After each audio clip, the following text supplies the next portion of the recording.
Hello friends, ನಮಸ್ತೆ. ನಾನಿವತ್ತು ಸಿಹಿ ಗೆಣಸಿನ ಪೋಡಿ ಮಾಡಬೇಕು ಅಂತಿದ್ದೆ, ಅಂದರೆ ಬಜ್ಜಿ ಅಂತ ಹೇಳ್ತಿದೆಯಲ್ಲ ಅದು ಮಾಡಬೇಕು ಅಂತಿದ್ದೀನಿ.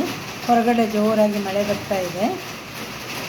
ನಾನು ಮೊದಲಿಗೆ ಕಡಲೆ ಹಿಟ್ಟು ಒಂದು 6-8 ಸ್ಪೂನಷ್ಟು ಕಡಲೆ ಹಿಟ್ಟನ್ನು ತೊಗೊಂಡಿದ್ದೇನೆ.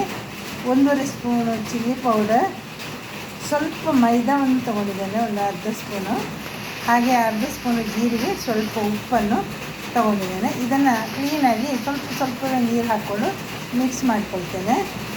ಸ್ವಲ್ಪ ಪೇಸ್ಟ್ ಥರ ಮಾಡ್ಕೊಳ್ಬೇಕು. ಹಾಗೆ ಸಿಹಿಗೆಣಸು ಒಂದು ಪೀಸ್ ತೊಗೊಂಡಿದ್ದೇನೆ. ಇದನ್ನು ಸಣ್ಣದಾಗಿ ತೆಳ್ಳಗೆ ಕತ್ತರಿಸ್ಕೊಳ್ಬೇಕಾಗ್ತದೆ. ಈಗ ನಾನು ಅದನ್ನು ರೆಡಿ ಮಾಡ್ತೇನೆ. ನೋಡಿ, ಸಣ್ಣಕ್ಕೆ ತೆಳ್ಳಗೆ ಈ ಥರ ಕತ್ತರಿಸ್ಕೊಂಡಿದ್ದೇನೆ. ಸುಮಾರಾಗಿದೆ ನೋಡಿ, ಇಷ್ಟೊಂದಾಗಿದೆ ನೋಡಿ. ಈ ಹದಕ್ಕೆ ಇದನ್ನು ಚೆನ್ನಾಗಿ ಕಲಿಸ್ಕೊಂಡಿದ್ದೇನೆ ನೀರು ಹಾಕಿ. ಈಗ ಒಂದೊಂದಾಗಿ ಗೆಣಸಿನ ಪೀಸನ್ನು ಹೀಗಿದ್ರಲ್ಲೇ ಅದ್ದಿಟ್ಕೋಬೇಕು. ಈಗ ಎಣ್ಣೆ ಬಿಸಿಯಾಗಿದೆ. ಒಂದೊಂದಾಗಿ ಬಜ್ಜಿನ ಈ ಥರ ಬಿಟ್ಕೊಳ್ಬೇಕು ನಿಧಾನವಾಗಿ.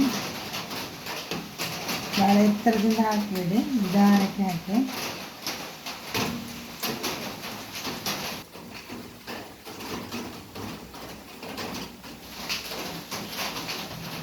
ಈಗ ಮೆಲ್ಲಗೆ ಮೆಲ್ಲಗೆ ಮಚ್ಚಿ ಹಾಕೋಬೇಕು. ಹೀಗೆ ಒಂದು ಸೈಡು ಸ್ವಲ್ಪ ಬಿಸಿಯಾದ ಮೇಲೆ ಇನ್ನೊಂದು ಸೈಡನ್ನು ಮಚ್ಚಿ ಹಾಕೋಬೇಕು. ಸಾಕಿದೆ, ಬೆಂದಿದೆ, ತೆಗಿತೇನೆ.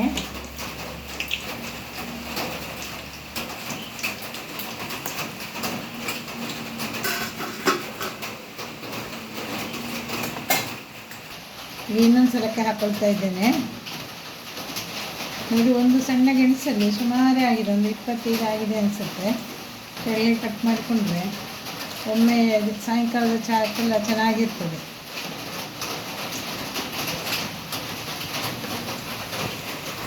ನೋಡಿ ಫ್ರೆಂಡ್ಸ್, ಬರೀ ಒಂದು ತುಂಡು ಗೆಣಸಿನಲ್ಲಿ ಇಷ್ಟೊಂದು ಬಜ್ಜಿಯಾಗಿದೆ. ಇದನ್ನು ನಾವು ಗೆಣಸಿನ ಬೋಂಡ ಅಂತ ಹೇಳ್ತೇವೆ. ಹೋಟೆಲಲ್ಲೆಲ್ಲ ಒಂದು ಪ್ಲೇಟಿಗೆ 15 ರೂಪಾಯಿ 20 ರೂಪಾಯಿ ಇದೆ, 4-5 ಇರ್ತದೆ. ನಮ್ಮ ಮನೆಯಲ್ಲೇ ಮಾಡಿಕೊಂಡ್ರೆ ಬೇಕಾದಷ್ಟು ತಿನ್ಬೋದು, ಚೆನ್ನಾಗೂ ಇರ್ತದೆ, ಫ್ರೆಶ್ ಆಗಿ ಮಾಡಿಕೊಂಡು ತಿನ್ನೋದಾಗ್ತದೆ. ನೋಡಿ ಬಜ್ಜಿ ಹೇಗಿತ್ತು ಅಂತ. ನನ್ನ ಈ ವಿಡಿಯೋ ನಿಮಗೆ ಇಷ್ಟ ಆದರೆ ಒಂದು ಲೈಕ್ ಕೊಡಿ, ಒಂದು ಕಮೆಂಟ್ ಮಾಡಿ. ಹಾಗೆ ನನ್ನ ಚಾನಲನ್ನು ಪ್ರಥಮ ಬಾರಿಗೆ ನೋಡೋರಿದ್ದರೆ ಸಬ್ಸ್ಕ್ರೈಬ್ ಮಾಡಿ ಅಂತ ಕೇಳ್ಕೊಳ್ತೀನಿ.